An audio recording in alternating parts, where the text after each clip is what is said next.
Hormuz প্রণালীর হচ্ছে ইরানের একটা ভূকৌশলগত অস্ত্র এবং সবসময়ই এটা তারা ব্যবহার করছে। ওই যে আগে প্রফেসর সাহেব যেটা বলে গেলেন যে এটা ওদের নিজেদের জায়গা, কাজে এখানে মাতব্বরি করার কারো অধিকার নাই। এখন কেউ যদি বলে আমিও তোমার সাথে ওইটাকে নিয়ন্ত্রণ করব, তো হু আর ইউ, তুমি নিয়ন্ত্রণ করার কে? আমার জায়গা, আমি এটার উপর মাতব্বরি করব, এখানে অন্য কেউ মাতব্বরি করার তো অধিকার নাই। তো সে এই টাইপের হাউ কাউ করে মনে করে যে পুরো দুনিয়াটাই তার বাপের তাল্লুক, সে যা ইচ্ছা তা করতে পারবে, যেখানে সে এরে মাইরা এরে ধইরা ইট ইজ পসিবল। যদিও এরা আগে করছে বিভিন্ন সময় দেশগুলোর ইনভলভমেন্ট নিয়ে এবং তাদের সিরিয়াসনেস নিয়ে বর্তমান সিচুয়েশনের উপরে। ইমপিচমেন্টের সুযোগ আছে এবং এটা হয়তো এইভাবে চলতে থাকলে এটা হতেও পারে, কিন্তু ওই যে যেটা বললাম যে আমরা এর আগেও দেখছি যে ও কথায় কথায় মিথ্যা কথা বলে এবং সবাই এখানে বলা বলিও করে he is a pathological liar, মিথ্যা কথা বলে। যেমন আমাদের দেশে শেখ হাসিনা ছিল, আপনারা জানেন, সেও কিরকম মিথ্যা কথা বলতো। তো আমার কথা হচ্ছে যে একটা লোক যদি মিথ্যা কথা বলে, একটা কথা মানে আপনার মুখের উপরে একটা সত্যকে মিথ্যা বানায় ফেলে, তার মানে কি হলো? আপনাকে মিথ্যুক বানায় ফেলতেছে, বলে যেন আমি তো এটা বলি নাই। তো একইভাবে সে কাউকে, একটা মিথ্যুক লোক যে কোনো কাউকে নিজের স্কিন সেভ করার জন্য লায়ার বানায় ফেলতে পারে এবং দোষ চাপাই দিতে পারে, ব্লেম করতে পারে নিজেকে বাঁচানোর জন্য। তো এটা হতেই পারে এনি টাইম। এটা এই প্রেসিডেন্টের কাছ থেকে মানে সারপ্রাইজিং কিছু না, এটা মোস্টলি এক্সপেক্টেড। তো এটা হচ্ছে আসলে এখন এদের এইটা নিয়ে যে এখন দেখবেন যে সে আরো অন্য কৌশল করার চেষ্টা করবে। একটা কৌশল সে করছিল যে হরমুজ প্রণালী ইয়ে করার জন্য, যে উনি তো ডাটা দিয়ে বলছেন পাঠান ভাই, তো মোস্টলি এই জিনিসগুলো ইয়ে করার জন্য। সে তো ব্যবসায়ী, তো এবং তার যে সার্কেল এবং তাকে যারা ক্ষমতায় আনছে তারা হচ্ছে এই যে অস্ত্র ব্যবসায়ী, তারপরে যে শেয়ার মার্কেট কন্ট্রোল করে, এরাই। তো এদের কথাই সে উঠা বসা করে, এদের স্বার্থ রক্ষা না করলে সে ঠিকবে না।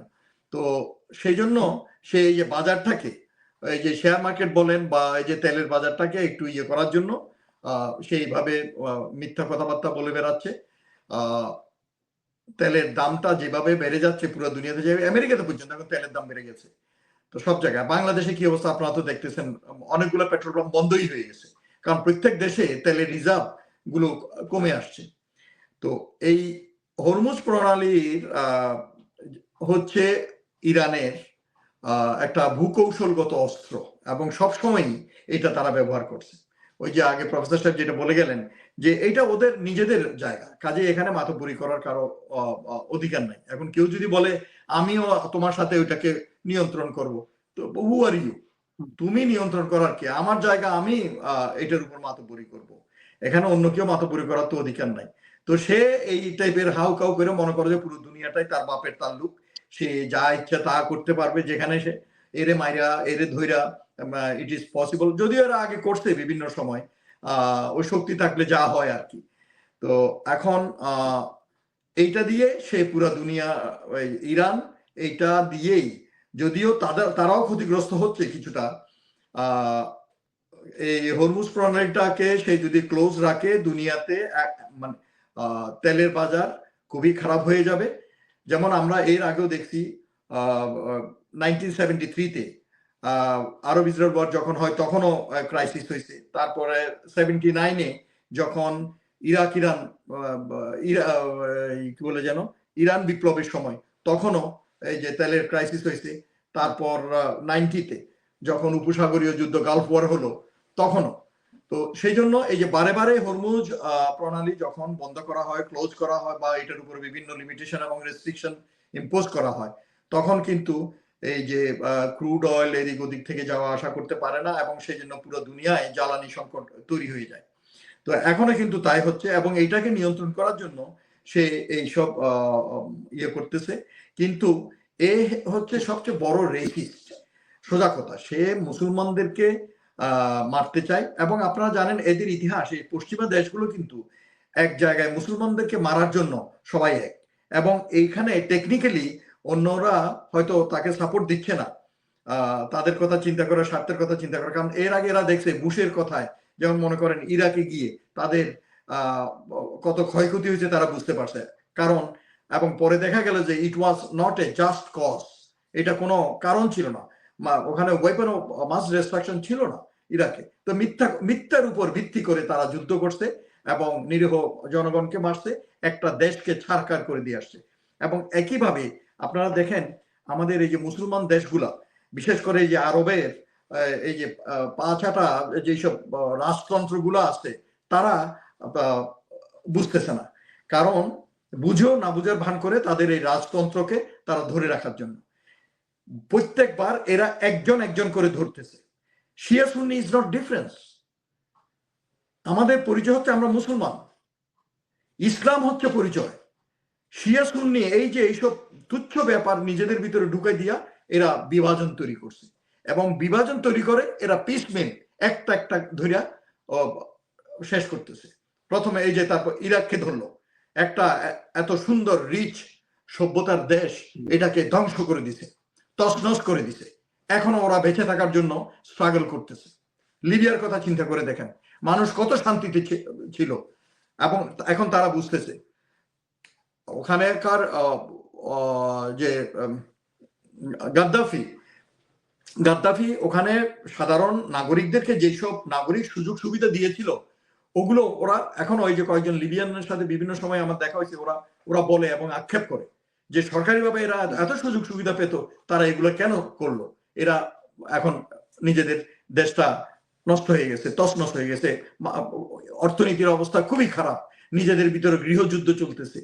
তো একইভাবে আফগানিস্তানের কথা চিন্তা করে দেখেন, সিরিয়ার কথা চিন্তা করে দেখেন। তো এরা আমাদের এই যে মুসলমান দেশগুলা, মুসলিম সভ্যতা দেশগুলা, এগুলো এক একটা করে ধরে এগুলা শেষ করে দিচ্ছে, এবং যা এখন তোরা মরতে থাক, ওই কোমর সোজা করে দাঁড়াতে দাঁড়াতে আবার আইসা ইয়ে করবে। তো সেই জন্য এই যে মিডল ইস্টের দেশগুলো তারা মনে করছিল ওদের কোলের ভিতরে এদেরকে থাকার জন্য জায়গা করে দেবে, আর এরা তো চাচ্ছিল ওই মিডল ইস্ট ওই অঞ্চলে তাদের পা রাখার একটা জায়গা, ফুটহোল্ড।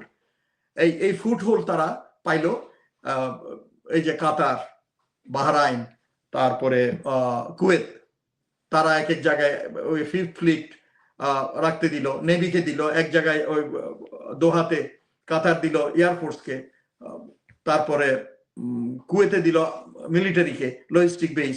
তো এগুলো সব করতে দিল, এবং একই সাথে তাদেরকে বলল, চুক্তি হলো যে এবং দে হ্যাভ পেইড $billion যে আমাদেরকে নিরাপত্তা দিবা।